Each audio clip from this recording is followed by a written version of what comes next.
Hey guys, what's going on? Zach here. Just gonna go ahead and do a small breakdown review of the EHPRO Vella Clone or Chivella or Shipwreck, or there's lots of different names for it.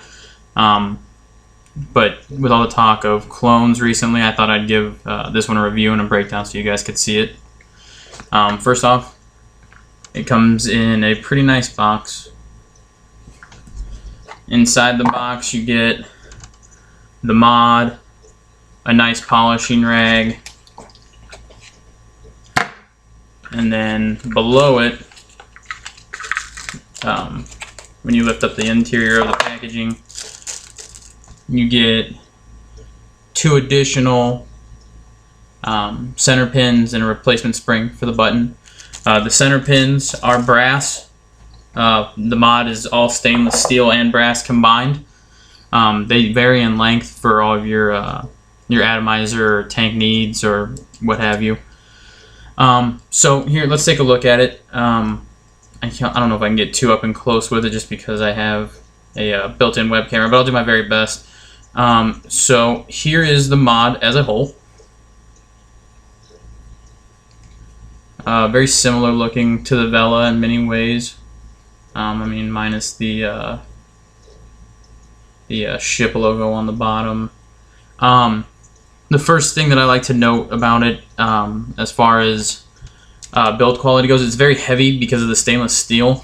You'll note that it's not thin stainless steel either. It's very thick. It's got a very solid build, and it's actually heavy, especially for a 350 mod. When we look at the end cap, you'll see that there are grooves for airflow. The center pin is not floating. It is adjustable though,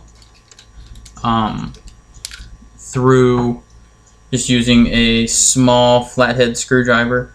But it's not really that big of a deal. The center pin that comes stock with it is actually very spot on. I've used it with a couple different tanks and a couple different atomizers now.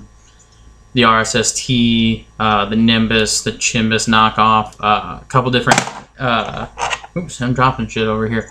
A couple different AGA combos. So it's worked fine as far as the center pin goes. So as of right now, it's only 350 native. There is no 650 tube or anything to that effect. I hope down the line they will come out with a 650 for it. That's what I prefer. So just to keep that in mind, you are limited to the battery that you use. The firing button has been my favorite part about this so far. It's a little bit of a longer throw than usual, but it's got a lot of surface area and a very forgiving spring for those of you who are pinky button users. It is a locking button that is reverse threaded, so that'll lock like that. The only problem that I've had with the locking mechanism is sometimes when the battery sits in there snugly, it'll press down on the retaining pin for the button and it'll get a little bit wobbly. But you know, that's a small gripe. So yeah, brass firing, brass center pin, brass end caps. I'm gonna go ahead and throw a battery in here just to kind of show you, and just using just an AW IMR 18350. The threading on this is actually really nice. I haven't had any problems with it whatsoever. And being that it's not a telescoping, you guys are going to have to go ahead and put your atomizer on before you lock it down. If it doesn't fit, you'll have to do some small adjustments.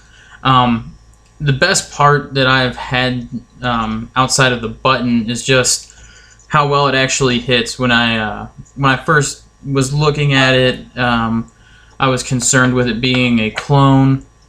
You know, the lack of quality that I might get with it.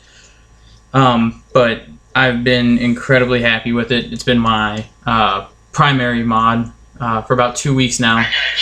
So Oh, popular. I'm getting text messages over here. I divert.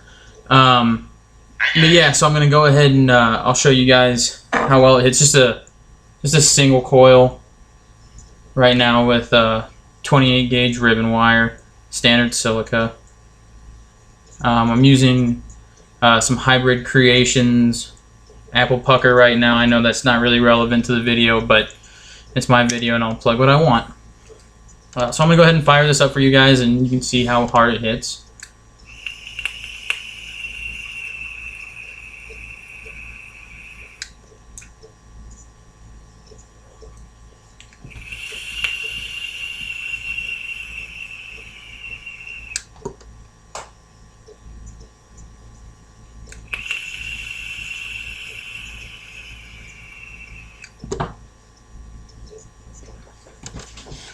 Yeah, so like I said, it hits incredibly hard, especially for a clone. I mean, I've dealt with clones in the past that leave a lot to be desired.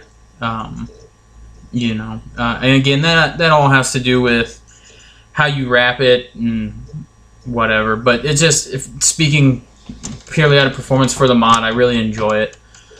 I think going price right now is anywhere from $85 to $95, depending on where you get it, retail or offline. I'll include links to where I got mine here in California, which is the vape unit in Monterey Park. I'll also include the Litecigs website that sells it under the name Shipwreck. I'll include that link as well. I'm going to go ahead and post this up on both YouTube and on Facebook for the Modenvy group, and Discount Vapors as well.